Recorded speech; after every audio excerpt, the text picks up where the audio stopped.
ওকে, তো আমরা আজকে দ্বিতীয় পার্টে দেখব যে এ ও বি পাত্রের মিশ্রণে কি পরিমাণ লবণ পাওয়া যায়। তো গত ক্লাসে আমরা লিমিটিং বিক্রিয়ক পর্যন্ত খুব ভালোভাবে পড়ছিলাম এবং এই ম্যাথটা দিয়ে অর্ধেক করার পর আমাদের মাইক্রোফোনের চার্জ শেষ হয়ে গেছিল, এজন্য আমরা ক্লাসটা কন্টিনিউ করতে পারি নাই। ওকে, তো আজকে আমরা এই ম্যাথটা ফুল দেখবো ইনশাল্লাহ, যদি কোনো সমস্যা না হয়। তো এ ধরনের ম্যাথ করার সময় এ ও বি পাত্রের মিশ্রণে কি পরিমাণ লবণ পাওয়া যাবে। তাহলে এ পাত্রে একটা দ্রবণ আছে, বি পাত্রে আরেকটা দ্রবণ আছে, এই দুইটা যদি আমি মিক্স করি তাহলে একটা লবণ পাবো। কেন? কারণ নাইট্রিক অ্যাসিড এটা একটা অ্যাসিড আর সোডিয়াম কার্বনেট একটা বেস মানে ক্ষার। তো আমরা জানি অ্যাসিড আর ক্ষার বিক্রিয়া করে লবণ পাওয়া যায়। এখন এই ধরনের ম্যাথ করার সময় এই তিনটা স্টেপ মনে রাখলে তোমার জন্য একেবারে সহজ। প্রথমে বিক্রিয়া করে সমতা করব। হ্যাঁ, বিক্রিয়া করে সমতা করা। দুই নম্বরে আমাদের কি করবো? আমরা লিমিটিং বিক্রিয়ক বের করব। লিমিটিং বিক্রিয়ক বের করা। 3 নম্বরে আমরা কি করব? তারপর লিমিটিং বিক্রিয়ক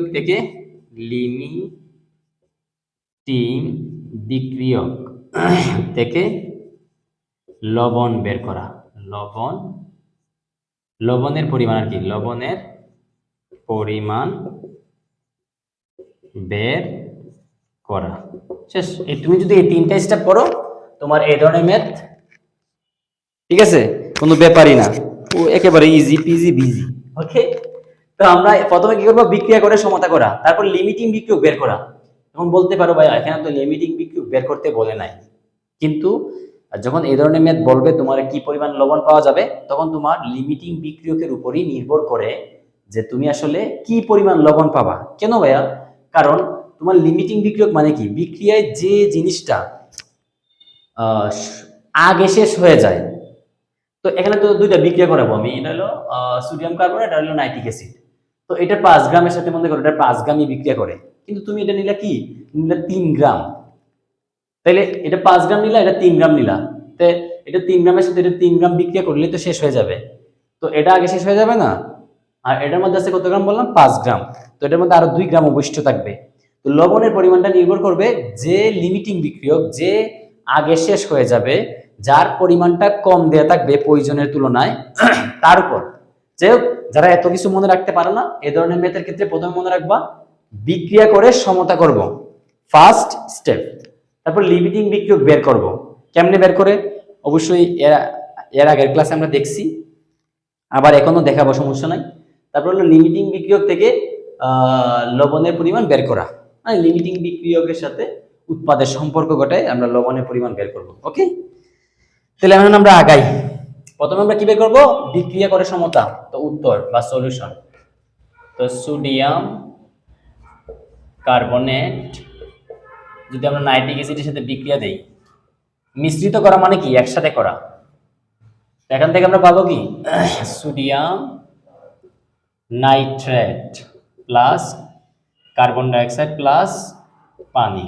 কারণ আমরা জানি একটা এসিড, এটা একটা বেস, সরি, এটা একটা ক্ষার, এটা একটা অ্যাসিড। অ্যাসিড ক্ষার বিক্রিয়া করলে লবণ, পানি, আর সবসময় গ্যাস পাওয়া যায় না, বা সবসময় লবণ পানি অবশ্যই পাবো। একটা অ্যাসিড আর ক্ষার বিক্রিয়া করলে লবণ পানি অবশ্যই পাওয়া যাবে। এখন কার্বন ডাইঅক্সাইড কেন পাইলাম? কারণ এই যে তোমার বিক্রিয়কে কার্বনেট রাখলে উৎপাদে কার্বন ডাইঅক্সাইড গ্যাস পাওয়া যায়। ওকে, তো এটার ভর কত? এটা আমরা বিপরীত হিসাব করলে আমরা দেখছিলাম কত? 106। কেমনে বার করে আশা করি সবাই জানি আমরা। হ্যাঁ, এটার কত ছিল জানি? এটা ছিল তোমার, বিক্রিয়া সমতা করবা। প্রথমে বিক্রিয়া করে সমতা করা। এখন আমরা সমতা করি নাই না, সোডিয়াম এদিকে আছে একটা, এদিকে আছে দুইটা, তাহলে 2 দিব আমরা এখানে। ঠিক আছে, 2 দিলাম, দুইটা সোডিয়াম, মিলে গেছে। দুইটা নাইট্রোজেন কিন্তু এখানে একটা আছে, তাহলে এটাকে কত দিব আমরা? 2 দিব। দুইটা নাইট্রোজেন। অক্সিজেন কটা? 2 3 6টা। হ্যাঁ, 2 3 6টা মিলে গেছে। কার্বন ডাইঅক্সাইড একটা, কার্বন একটা, অক্সিজেন দুইটা আর একটা 3টা। হ্যাঁ, 3টা মিলছে। হাইড্রোজেন দুইটা, দেখো সমতা হয়ে গেছে কিন্তু। মানে এইদিকে যতটা মৌল আছে ঠিক ততটা মৌল এদিকেও আছে। এদিকে সোডিয়াম দুইটা, এদিকে সোডিয়াম দুইটা। ওকে, তো এভাবে সমতা করব আমরা। এই দিক দিয়ে সমতা করব, ঠিক আছে, এই দিক থেকে না। আমরা উৎপাদ থেকে সমতা করে মিলে আসবো, যে কোনো একটা মিলাবো বাকিগুলো অটোমেটিক মিলে যাবে। ঠিক আছে, তো আমাদের 1 নম্বর কাজ শেষ। 2 নম্বরে লিমিটিং বিক্রিয়ক বের করা। তো লিমিটিং বিক্রিয়ক বের করতে হলে এটা কত জানি, এটা আণবিক ভর যদি আমরা হিসাব করি আমরা পাবো 126 গ্রাম। 126 গ্রাম। এখন দেখো এটার পরিমাণটা কিন্তু দেওয়া আছে, এটার পরিমাণটা কিন্তু দেয়া নাই। তো আমরা কি করবো জানো, কেন লাগবে আমার, কারণ মনে করে 106 গ্রাম সোডিয়াম কার্বনেটের সাথে বিক্রিয়া করে 126 গ্রাম, 1 গ্রামের সাথে করে, আর মনে করো 15.9 গ্রামের সাথে করে। এখন এটার কত গ্রাম এটা কিন্তু দেয়া নাই, তার মানে এই জিনিসটা আগে বের করে নিতে হবে। বা কেমনে লাগবে আমি বুঝবো কেমনে, তাও সমস্যা নাই। মনে করো তুমি বুঝতেছো না যে এটার পরিমাণটা আমি জানি না, আমি কেমনে বুঝবো, সমস্যা নাই, তুমি আগে করো। তুমি করলা 106 গ্রাম সোডিয়াম কার্বনেট বিক্রিয়া করে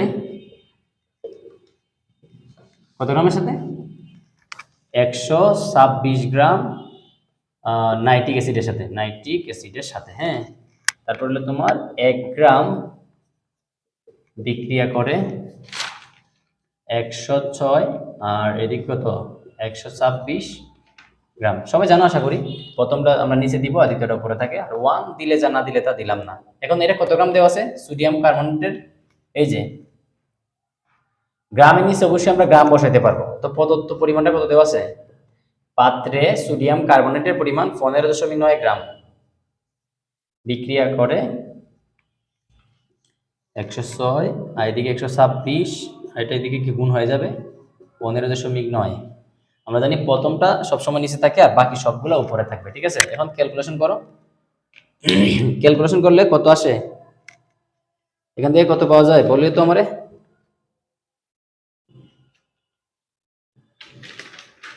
ক্যালকুলেটর লাগতো, ক্যালকুলেটর লাগতো। কত আসে,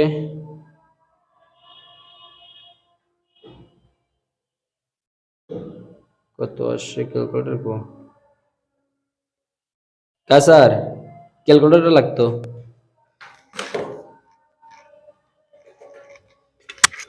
ওকে, তাহলে আমরা ক্যালকুলেশনটা করি।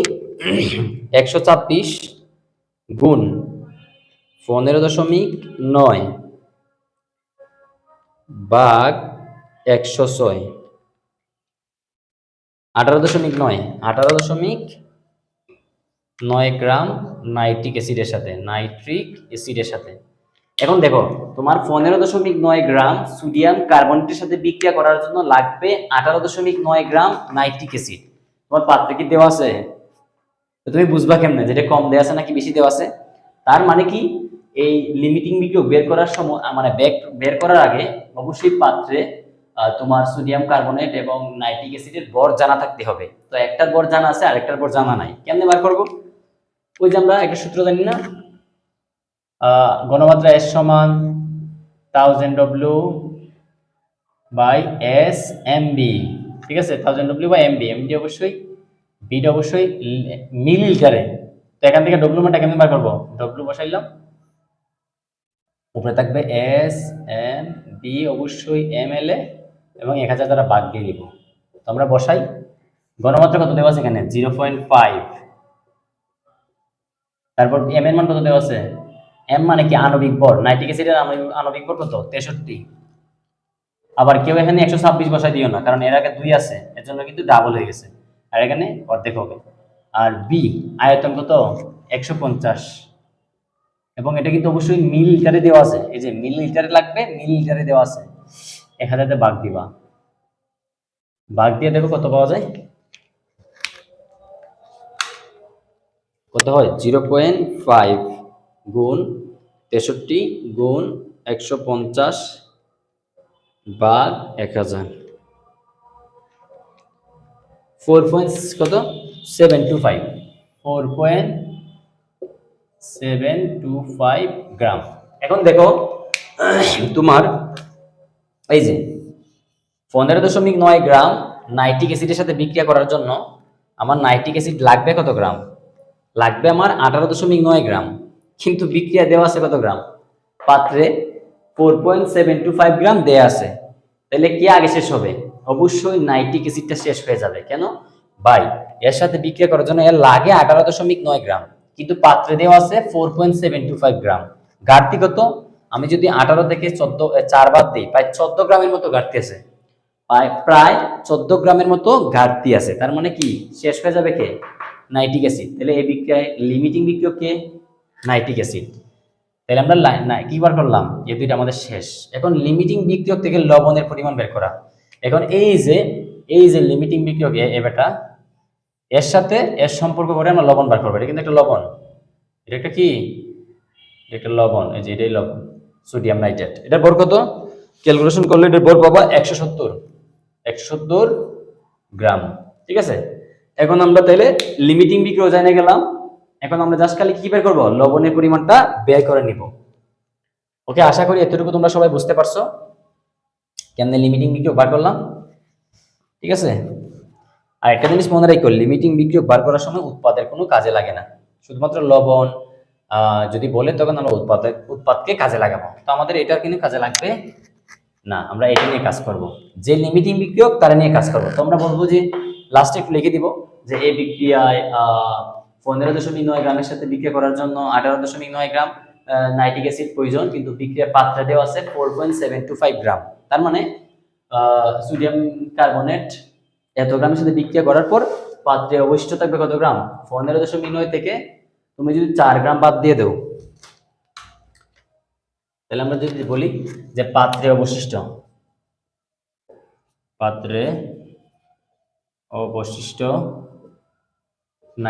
সোডিয়াম কার্বনেট হইলো কত? 15.9 গ্রাম। পাত্রে ছিল কত? 4.725 গ্রাম বিক্রিয়া করবে। পাত্রে আরো থেকে যাবে কত গ্রাম? 15.9 বিয়োগ 4.725 11 দশমিক কত 175 গ্রাম।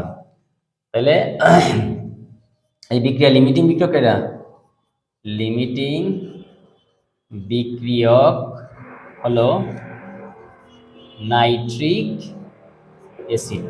ঠিক আছে, কেন? 15.9 গ্রামের সাথে বিক্রিয়া করার জন্য আমার লাগতো কত? আমরা বার করছিলাম ক্যালকুলেশন করে, লাগতো কত? 18.9 গ্রাম, কিন্তু পাত্রে দেওয়া আছে কত? 4.725 গ্রাম। তাইলে কম দেয়া আছে। তাহলে কি তোমার 15.9 গ্রামের সাথে বিক্রিয়া করবে কত? 4.725 গ্রাম। তো একটু কি হবে? শেষ হয়ে যাবে, মানে বাদ চলে যাবে। হ্যাঁ, বাদ চলে গেল। তারপর থাকলো কি? এটুক থেকে যদি আমি 15.9 থেকে এত গ্রাম বাদ দিয়ে দিই, এত গ্রাম আরো অবশিষ্ট থাকবে কে? Sodium carbonate. তাহলে যে শেষ হয়ে যায় সেই তো লিমিটিং বিক্রিয়ক। তাহলে লিমিটিং বিক্রিয়ক হলো নাইট্রিক অ্যাসিড। এই নাইট্রিক অ্যাসিড থেকে আমরা লবণটা বের করব। যে লিমিটিং বিক্রিয়ক তার থেকে লবণ বের করব। ওকে ওকে, তো আমরা এখন বের করি। ঠিক আছে, আমরা লবণের পরিমাণটা বের করব।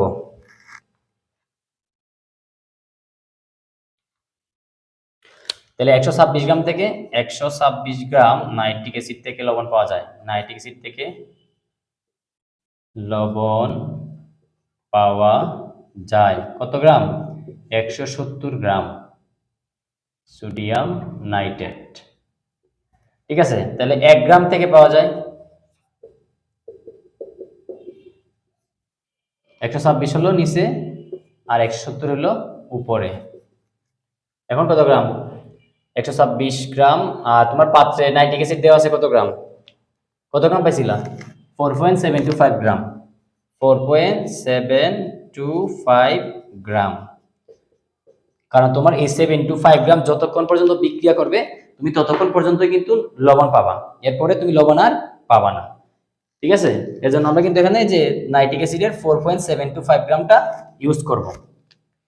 কত পাই দেখি আমরা? 126 উপরে 170, সরি 26 নিচে 170 উপরে আর 4.725 গ্রাম। এখন জাস্ট ক্যালকুলেশন করে দেখি কত আসে। 170, আশা করি তোমরা বুঝতে পারছো।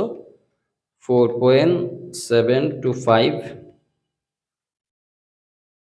ভাগ 126, 6.375 গ্রাম সোডিয়াম নাইট্রেট লবণ পাবা। ঠিক আছে, এই এত পরিমাণ লবণ আমরা পাবো।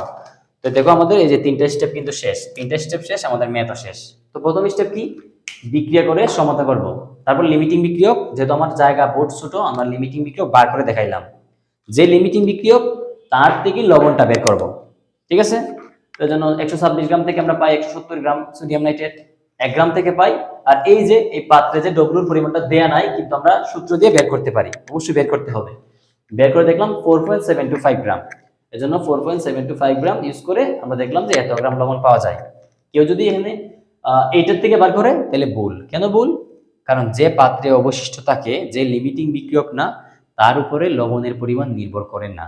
ওকে, তোমরা এই প্রসিডিউরটা মনে রাখলে আশা করি ইনশাল্লাহ তোমরা এই ধরনের মেতে আর আটকাবা না। আমি আশাবাদী ইনশাল্লাহ পারবা।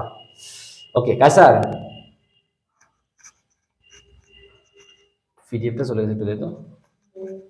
ঠিক আছে, এখন আমরা একটু বেশি অধ্যায় না, বেশি জিনিস নাই, মোটামুটি সব ভালো ভালো টপিক পড়ে ফেলছি যেগুলো পরীক্ষাতে আসার মতো। এখন আসে আমাদের এই যে আণবিক সংকেত, স্থূল সংকেত কেমনে বার করে, এই একটা টপিক আছে। আর একটা টপিক লাস্টের দিকে আসে, ওইটা আমরা পড়লে শেষ, যে উৎপাদের শতকরা সংযুক্তি। ঠিক আছে, ওই ম্যাথটা করলে আমাদের শেষ। তো আমরা আগে ওইটাই দেখবো, একটু সাথে থাকো আমার। বই থেকে একটা জিনিসগুলো নিয়ে নিই।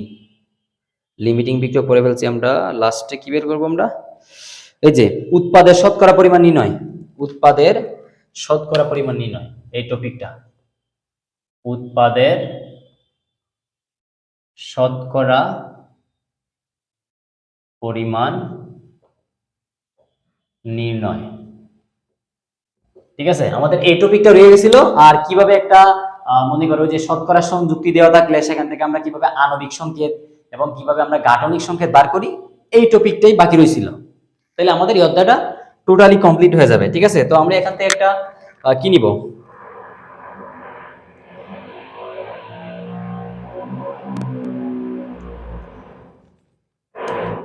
ঠিক আছে, এখান থেকে আমরা সূত্রটা একটু জেনে নেই। হ্যাঁ, উৎপাদের শতকরা পরিমাণ বের করার যে সূত্রটা আছে, সূত্রটা আমার একটু লাগবে। তো সূত্রটা সবাই জানো, তাও আমি লিখে নিলাম যাতে তোমাদের বুঝতে সুবিধা হয়। তো উৎপাদের শতকরা পরিমাণ মানে হলো উৎপাদের, বসে না, উৎপাদের শতকরা পরিমাণ, সূত্র হলো তোমার বিক্রিয়া হওয়ার পর প্রাপ্ত প্রকৃত উৎপাদের পরিমাণ, বিক্রিয়া হওয়ার পর প্রাপ্ত উৎপাদের পরিমাণ। ঠিক আছে, উৎপাদের পরিমাণ। আর নিচে 100 দ্বারা গুণ দিবা, যেহেতু শতকরা বলছো এই জন্য 100 দ্বারা গুণ। আর নিচে হলো রাসায়নিক বিক্রিয়ার সমীকরণ থেকে হিসাবকৃত উৎপাদের পরিমাণ, রাসায়নিক বিক্রিয়ায় বিক্রিয়ায় সমীকরণ থেকে হিসাবকৃত উৎপাদের পরিমাণ, হিসাবকৃত উৎপাদের পরিমাণ। আপাতত লেখো, আমি প্রত্যেকটা জিনিস বুঝাই দিব। ঠিক আছে, একটা ম্যাথ করার মাধ্যমে জিনিসটা একেবারে ক্লিয়ার করে দিব। ওকে, তো তোমাদের বইয়ে দেখো একটা ম্যাথ আছে, 2 গ্রাম ম্যাগনেসিয়াম ধাতু প্রয়োজনীয় পরিমাণ অক্সিজেনের সাথে বিক্রিয়া করে 3.25 গ্রাম ম্যাগনেসিয়াম অক্সাইড উৎপন্ন হয়, উৎপাদের শতকরা পরিমাণ নির্ণয় করো। তো এই ম্যাথটা আমি লিখি, কি দেওয়া আছে, 2 গ্রাম ম্যাগনেসিয়াম ধাতু প্রয়োজনীয় পরিমাণ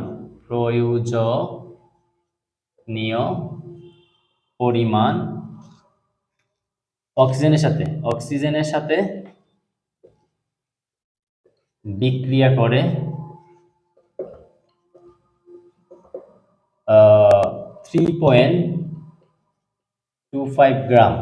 3.25 গ্রাম ম্যাগনেসিয়াম অক্সাইড উৎপন্ন করে,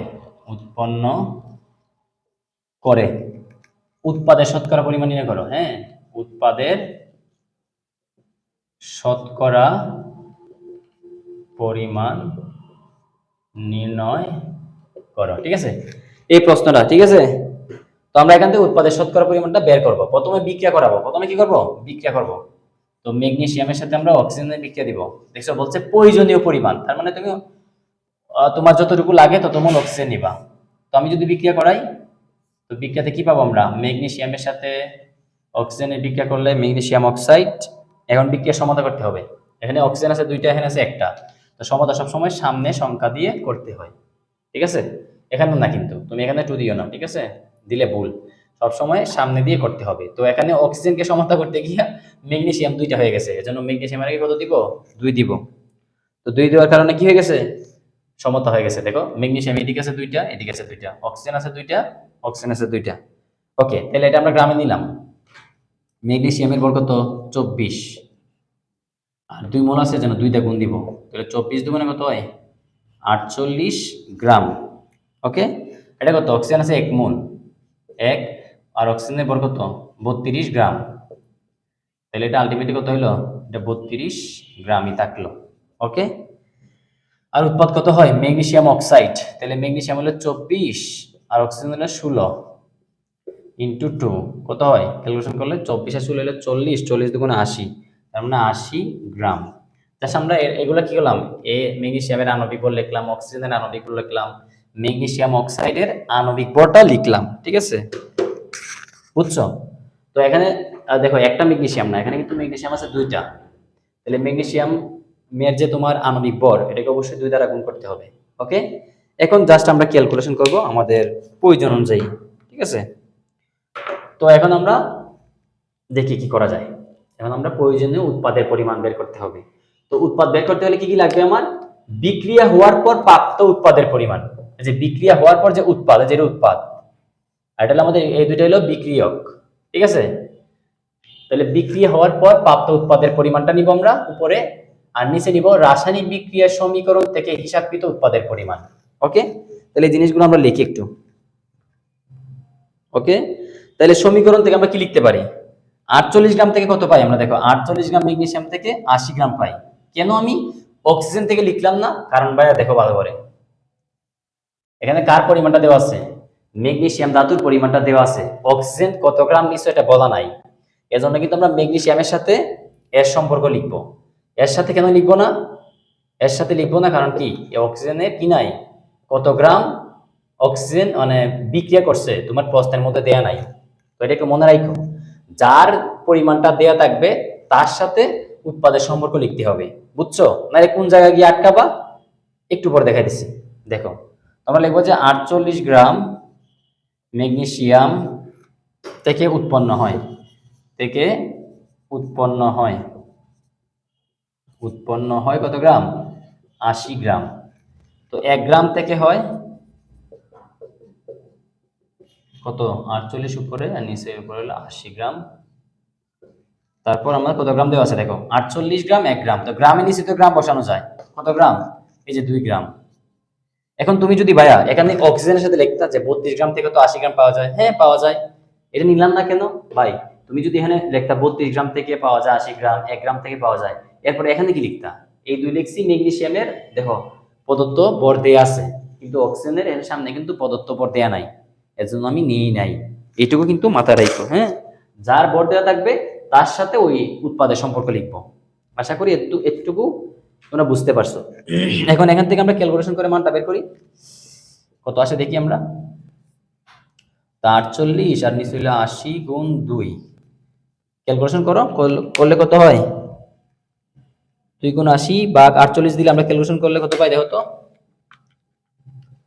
আমরা পাইতেছি 3.33 গ্রাম, 3.33 গ্রাম ম্যাগনেসিয়াম অক্সাইড, ম্যাগনেসিয়াম অক্সাইড, ঠিক আছে?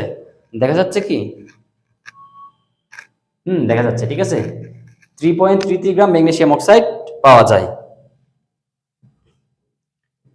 বুঝছো? এত গ্রাম পাইছি আমরা। আর এই যে তোমার এই যে দেওয়া আছে কত, ম্যাগনেসিয়াম ধাতু প্রয়োজনীয় পরিমাণ অক্সিজেনের সাথে বিক্রিয়া করে 3.25 গ্রাম ম্যাগনেসিয়াম অক্সাইড উৎপন্ন করে। তো এটা হলো তোমার প্রশ্নে দেওয়া আছে। আর আমরা এই বিক্রিয়া করায় আমরা হিসাব করে বের করলাম উৎপাদের পরিমাণটা হলো 3.33 গ্রাম। কথা বুঝছো? এই প্রশ্নের মধ্যে দেখো উৎপাদের শতকরা পরিমাণ বিক্রিয়া হওয়ার পর প্রাপ্ত উৎপাদের পরিমাণ। এই যে বিক্রিয়া হওয়ার পর, তাহলে বিক্রিয়া হওয়ার পর প্রাপ্ত উৎপাদ কত পাইছি আমরা, এটা দেওয়া আছে। আর নিচে রাসায়নিক বিক্রিয়ার সমীকরণ থেকে, রাসায়নিক বিক্রিয়ার পর সমীকরণ থেকে হিসাবকৃত উৎপাদের পরিমাণ, যেটা আমরা হিসাব করব। তো আমরা হিসাব করে কত পাইলাম 3.33 গ্রাম, তাহলে আমাদেরটা হবে নিচে, আমাদেরটা কোথায় হবে, নিচে হবে। আর বিক্রিয়া হওয়ার পর প্রাপ্ত উৎপাদ কোনটা, যেটা প্রশ্নে দেওয়া থাকবে, তো এটা থাকবে উপরে। আর আমাদের যে এটা বার করলাম হিসাব করে, এটা দেবে নিচে। এটা 100 দিয়ে গুণ দিলেই আনসার শেষ। তাহলে আমরা যদি উৎপাদের শতকরা পরিমাণটা এখন বার করি, তো আমি এখন সূত্রটা লিখবো না, উৎপাদের শতকরা পরিমাণ।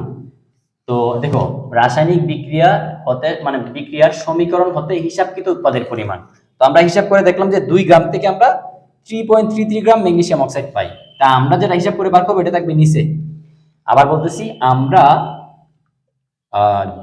যা ক্যালকুলেশন বার করব সেইটা থাকবে নিচে।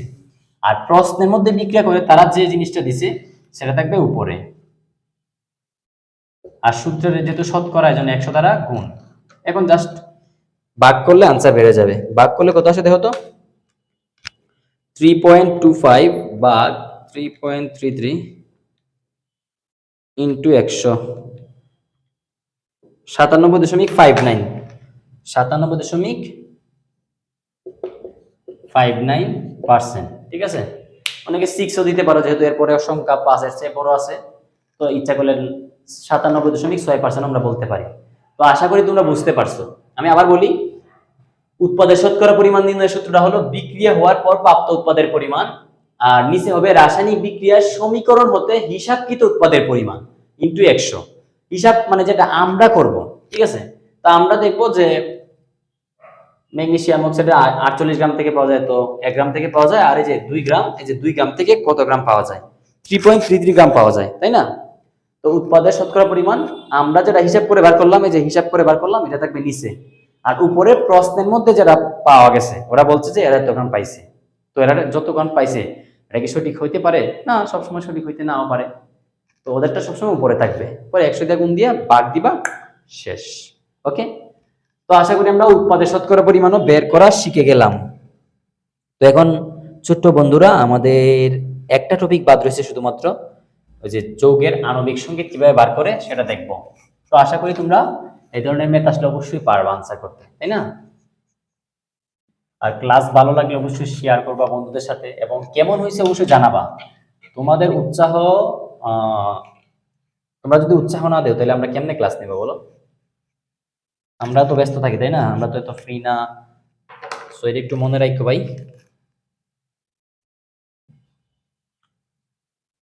তো আমরা এখন দেখবো, একটা আমাদের টপিক বাদ রয়েছিল, ওই জিনিসটা দেখবো আমরা এখন। সো আমি একটু বইয়ে বাইর করে নিই, আমার কাছে আসলে এই মুহূর্তে বই নাই, মোবাইল থেকে পিডিএফ থেকে দেখতেছি। তখন আমরা বার করব কি, শতকরা সংযুক্তি থেকে আণবিক সংকেত নির্ণয়। শতকরা সংযুক্তি থেকে আণবিক সংকেত নির্ণয় দেখবো, ঠিক আছে?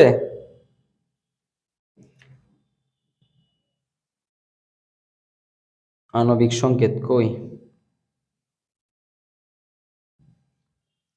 শতকরা সংযুক্তি থেকে আণবিক সংকেত নির্ণয়।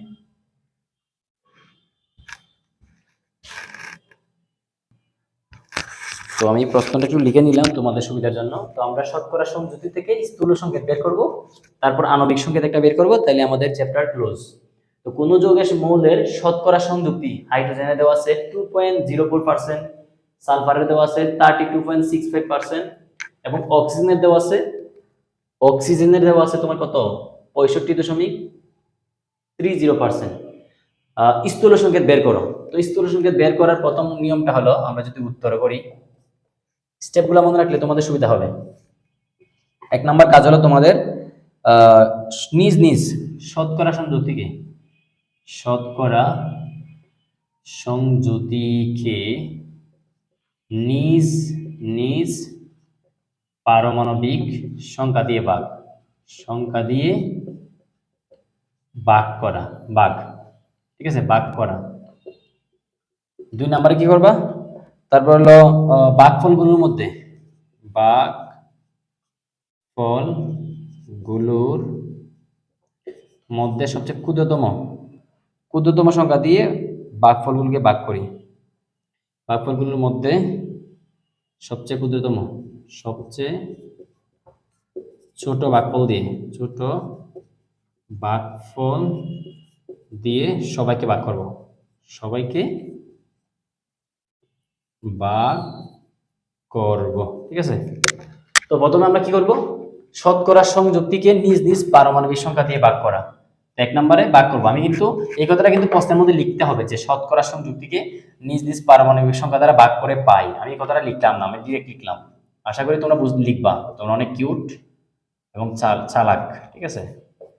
তো আমি কি করলাম, 2.04 এটা কত, 32.65, তারপর কত, 65.30। তো হাইড্রোজেনের পারমাণবিক ভর কত আমরা জানি 1। সালফারের কত বলো তো? সালফার হলো 32। তারপর অক্সিজেনের কত? অক্সিজেনের হলো 16। কারণ হাইড্রোজেনের পারমাণবিক সংখ্যা 1, সালফার হলো কত নাম্বার? 16 নম্বর মৌল। অক্সিজেন হলো কি বললাম, সরি, শতকরা সংযুক্তিকে নিজ নিজ পারমাণবিক সংখ্যা দিয়ে ভাগ। হ্যাঁ ঠিক আছে। তো পারমাণবিক সংখ্যা দিয়ে ভাগ। তো ভাগ দাও, কই গেল এটা? তো ভাগ দিলে কত আসে জানাও তো আমাকে একটু।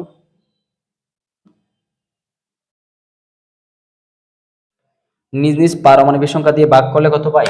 তো এটাকে ভাগ দিলে কত পাবো আমরা? 2.04। এটাকে ভাগ দিলে কত পাবো? 32 কে 32.5 দিয়ে ভাগ করলে 1.02। এটা ভাগ করলে কত পাবো আমরা? 4.08। তাহলে প্রথম কাজ শেষ। শতকরা সংযুক্তিকে নিজ নিজ পারমাণবিক সংখ্যা দিয়ে ভাগ করব। ঠিক আছে, হ্যাঁ ভাগ করলাম। তারপর দ্বিতীয় কাজ কি? এটা হলো প্রথম স্টেপ।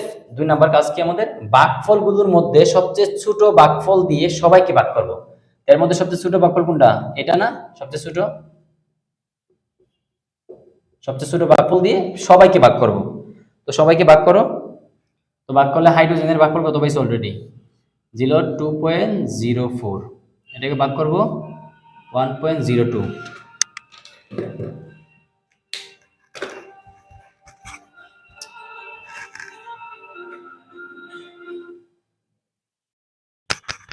সরি, একটা কল আসছিল।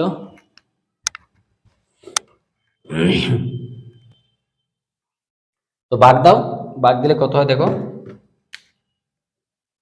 তারপর সালফারটাকে ভাগ দাও। সালফারে কত পাইলাম আমরা? সালফারে পাইলাম 1.02। তো এটা ভাগফল দিয়ে ভাগ দিলে এটাই ভাগ দিলাম। তারপর আমরা কাটটা দিয়ে ভাগ দিব? অক্সিজেন। তো অক্সিজেন কত আছে? অক্সিজেনের ভাগফল দেওয়া আছে 0.4.08। এটাকে সবচেয়ে ছোট ভাগফল দিয়ে ভাগ করলে 1.02। তো ভাগফল করলে কত আসে দেখো তো একটু। এটাকে এটা দ্বারা ভাগ করলে কত হয়? বলো তো? 2 হয়। 2। এটা তো 1 আসে। এটা কত আসে? এটা আসে 4। তো প্রথম স্টেপ কি? প্রথম স্টেপ হলো শতকরা সংযুক্তিকে নিজ নিজ পারমাণবিক সংখ্যা দিয়ে ভাগ করব। তো হাইড্রোজেনের 1, সালফারের 16, সালফারে 32, অক্সিজেনের 16। এটা তো আমরা সবাই জানি পারমাণবিক সংখ্যা। তো ভাগ করলাম, ভাগ করলে আমরা ভাগফলগুলো পাইলাম এই 3টা ভাগফল। এর মধ্যে সবচেয়ে ছোট ভাগফল দ্বারা সবগুলো ভাগফলকে ভাগ করব। তো হাইড্রোজেনের ভাগফল ছিল 2.04। এটাকে এই যে সবচেয়ে ছোট ভাগফল দিয়ে ভাগ করলাম। তারপর এই ভাগফলকে ভাগ করলাম, আবার এটার ভাগফলকেও এটা দ্বারা ভাগ করলাম। ঠিক আছে, ভাগ করার পর ভাগফলগুলো এই আসছে। এখন জাস্ট খালি এগুলো বসাই দিলে আমাদের আনসার শেষ। তাহলে এই মানগুলো যদি আমি প্রতীক আকারে বসাই দিই, হাইড্রোজেন, সালফার, অক্সিজেন। হাইড্রোজেন কটা পাইছি? হাইড্রোজেন পাইছি 2টা। সালফার কটা? সালফার হলো 1টা, অক্সিজেন হলো 4টা। তার মানে কি 1 থাকলে তো আমরা দেই না, এটা বাদ দিয়ে দিই। তার মানে H2SO4 হলো এটার স্থূল সংকেত। ঠিক আছে, H2SO4 কার সংকেত? সালফিউরিক অ্যাসিডের সংকেত। ওকে, আশা করি আমরা কি স্থূল সংকেত কিভাবে বের করে তা অবশ্যই আমরা পারবো। এখন আমরা দেখব কি কিভাবে একটা যৌগের আণবিক সংকেত বের করে। ওকে, তো এখন আমরা দেখব কিভাবে তোমার একটা শতকরা সংযুক্তি থেকে কিভাবে যৌগের আণবিক সংকেত বের করে। তো এভাবে কোন একটা যৌগের কার্বনের শতকরা সংযুক্তি দেওয়া আছে, তোমার কার্বনের শতকরা সংযুক্তি দেওয়া আছে 92.31%, হাইড্রোজেনের দেওয়া আছে 7.69% দেওয়া আছে, ঠিক আছে। ওই যৌগের আণবিক ভর 78, যৌগটির আণবিক সংকেত কত? তো এটা মনে রাখবা ভাইয়া, তুমি যদি আণবিক সংকেত বার করতে চাও তাহলে তোমাকে অবশ্যই আগে স্থূল সংকেত জানতে হবে। কি জানতে হবে? স্থূল সংকেত। একটু আগে মাত্র আমরা শিখে আসলাম যে কিভাবে স্থূল সংকেত বার করতে হয়। প্রথমে কি করব? যৌগের যে মৌলের শতকরা সংযুক্তিকে নিজ নিজ পারমাণবিক সংখ্যা দিয়ে ভাগ করব। তারপর ভাগ করার পরে যে ভাগফলগুলো পাবো, সেই ভাগফলগুলোর মধ্যে সবচেয়ে ছোট ভাগফল দিয়ে আবার সেই প্রাপ্ত ভাগফলগুলোকে ভাগ করব। তারপর জাস্ট ওই মৌলগুলোর পাশে বসাবো, তাহলে শেষ স্থূল সংকেত। তারপর আণবিক সংকেত দেখাচ্ছি, ওকে। তো প্রথম কাজ কি? উত্তরে আণবিক সংকেত বের করতে গেলে আগে স্থূল সংকেত জানতে হবে। তো প্রথমে নিজ নিজ নিজ নিজ পারমাণবিক সংখ্যা দিয়ে ভাগ করি, ঠিক আছে, ভাগ করি। তাহলে ভাগ করলে কার্বন কত? 92.31 দিলাম, আর হাইড্রোজেন কত? 7.69%। এখন এটা কত? পারমাণবিক সংখ্যা 1, এটা কত? কার্বন কত? 6, তাহলে 12, ঠিক আছে। তো ভাগ দাও, ভাগ দিয়ে কত বাবা? ভাগ দিয়ে বাবা 7.69, আর এটা তো 1 দিয়ে ভাগ দিলে আবার 7.69 পাবা, তাই না? তো সেম চলে আসলো। এখন এই দুইটা কিন্তু সেম। প্রথম স্টেপ কি ছিল? নিজ নিজ পারমাণবিক সংখ্যা দিয়ে ভাগ করি। তারপর প্রাপ্ত ভাগফলের মধ্যে প্রাপ্ত ভাগফল গুলোর মধ্যে ছোট ভাগফল দিয়ে ভাগফলগুলোর মধ্যে ছোট ভাগফল দিয়ে প্রাপ্ত ভাগফলগুলোকে ভাগ করি। প্রাপ্ত ভাগফলগুলোকে ভাগ করে পাই। তো যেহেতু দুইটা ভাগফল সেম, তাহলে আলটিমেটলি কি? তুমি যদি ভাগ করো সেম জিনিসই তো পাবা, 6.9। তো এটার ভাগফল ছোট, যেহেতু সেম সেমই হবে, এটা 1 হবে। আর হাইড্রোজেনকে যদি আমরা ভাগ করি তাহলে 7.69, এটার ছোট ভাগফল যেহেতু সেম ভাগফল, এটা আসবে 1। তো এটা যদি 1 আসে তাহলে আমাদের স্থূল সংকেত কি হবে? সি আর এইচ, তাহলে 1, এটা 1। এটা তো এভাবে লেখা হয় না, এভাবে লিখে আমরা সিএইচ, তাহলে স্থূল সংকেত, ঠিক আছে। আণবিক সংকেত বের করতে গেলে প্রথমে স্থূল সংকেত জানতে হবে, আমরা জানলাম, ভালো কথা। এখন আমরা এরপরে কি বার করব? এখন জাস্ট স্থূল সংকেতটা, এই আণবিক সংকেতটা বের করে ফেলবো। এখন লিখবো যে যৌগের স্থূল সংকেত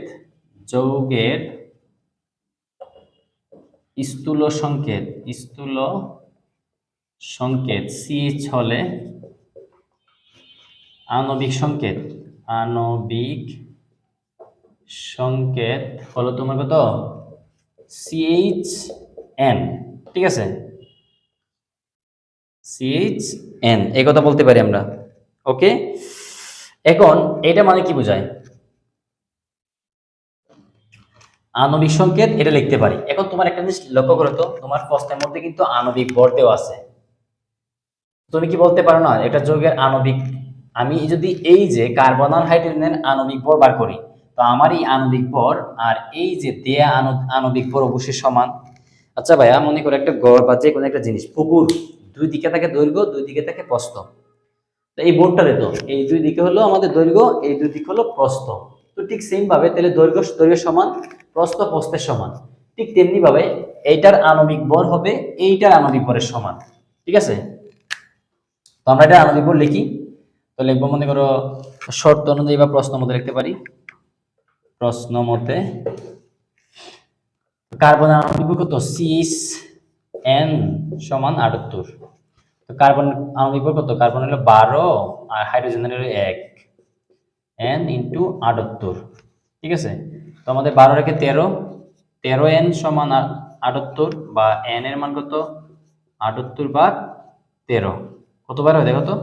78কে 13 দিয়ে ভাগ দিলে 78/13, 78/13 6, তাহলে 6 বের হয়েছে। তো তুমি যদি এই যে এখানে মানটাতে বসাও, স্থূল সংকেত কত পাইছিলা? CHN। তাহলে আণবিক সংকেত কত হবে? আণবিক সংকেত তাহলে আমাদের পাইলাম কি, আমরা ধরে নিছিলাম আমাদের আণবিক সংকেতটা হবে এরকম, আণবিক সংকেত হবে CHN। এখন তো এন এর মান আমরা জানি না? অবশ্যই জানি। তাহলে কার্বন, হাইড্রোজেন, আর এই যে এন এর মানটা কত পাইলাম? 6 পাইলাম, এই 6 বসাই দেই। তো এটা তো দুইজনের সাথেই আছে, তাহলে আমরা দুইজনের সাথে গুণ করে দেই। ঠিক আছে, এই যে এটা, তার মানে এই যৌগের আণবিক সংকেত হলো C6H6। তো প্রথম স্টেপ কি, কোন যৌগের আণবিক সংকেত জানতে গেলে আমাকে প্রথমে স্থূল সংকেত বার করতে হবে। কি বার করতে হবে? স্থূল সংকেত। তো স্থূল সংকেত কেমনে বের করে? তোমাকে মৌলের শতকরা সংযুক্তি দেওয়া থাকবে, ওই সংযুক্তিকে প্রথমে ওই নিজস্ব মৌলের যে মৌলগুলা দেওয়া থাকবে ওই মৌলের পারমাণবিক সংখ্যা দিয়ে ভাগ করব। ভাগ করলে কি পাওয়া যায় ভাই? ভাগফল নাকি ডিম? ভাগফল পাওয়া যায়, তাই না? সেই ভাগফলগুলোর মধ্যে সবচেয়ে ছোট ভাগফল দিয়ে সবগুলা ভাগফলকে ভাগ করব। ভাগ করার পরে যে সংখ্যাগুলো পাবো ওই সংখ্যাগুলা জাস্ট ওই মৌলের পাশাপাশি বসাই দিব নিচে নিচে। তো ওইটা হবে আমাদের স্থূল সংকেত। তারপর আমরা ধরে নিব যে যৌগের স্থূল সংকেত CH হলে আণবিক সংকেত এত, এই যে CHN হবে। তো দেখবা একটা আণবিক ভর দেওয়া আছে, অথবা বাষ্প ঘনত্ব অনেক সময় দেওয়া থাকে। তো একটা জিনিস মনে রাখবা, বাষ্প ঘনত্ব হলে আণবিক ভরের দ্বিগুণ। বাষ্প ঘনত্ব দেওয়া থাকলে ওই এটারে 2 দিয়ে গুণ করলে এটা আণবিক ভর হয়ে যায়। এটা একটু মনে রাখো, সবসময় কিন্তু আণবিক ভর দেওয়া থাকে না, অনেক সময় প্রশ্নের মধ্যে বাষ্প ঘনত্ব দেওয়া থাকতে পারে। তো তুমি কি করবা, ওই বাষ্প ঘনত্বরে 2 দিয়ে গুণ করে দিবা, তখন সেটা আণবিক ভরে কনভার্ট হয়ে যাবে। তাহলে এই যে এটা আণবিক ভর, অবশ্যই এটা আণবিক ভরের সমান, যেহেতু দৈর্ঘ্য দৈর্ঘ্যের সমান, প্রস্থ প্রস্থের সমান, তাই আণবিক ভরের সমান। তো এটার আণবিক ভর কার্বনের 12 আর হাইড্রোজেনের হলো 1, 12 রেখে 13, 13 এর সমান হলো 78, যেহেতু আণবিক ভর সমান আণবিক ভর। এখান থেকে এন এর মানটা ক্যালকুলেশন করলাম। এন এর মানটা ক্যালকুলেশন করার পর জাস্ট ওই যে আণবিক সংকেত যে ধরে নিছিলাম এখানে এন এর মানটা বসাই দিলে আমরা আণবিক সংকেত বের পেয়ে যাব। তো এই ছিল আমাদের ষষ্ঠ অধ্যায়ের A to Z। তো আশা করি আপনারা সবাই বুঝতে পারছেন এবং আমি চেষ্টা করছি প্রত্যেকটা জিনিস বোঝানোর। তারপরে যদি তোমরা কোনো অংশ না বুঝো, কোনো জিনিস বুঝতে সমস্যা হয়, অবশ্যই আমাকে কমেন্টে জানাবা যে, এবং আমি চেষ্টা করছি যে আমি সর্বোচ্চটা দিয়ে পড়ানোর, কোনো টপিক যাতে বাদ না যায়, বুঝছো? তো আজকের মতো এখানেই শেষ করি। সবাই ভালো থাকবেন, আল্লাহ হাফেজ।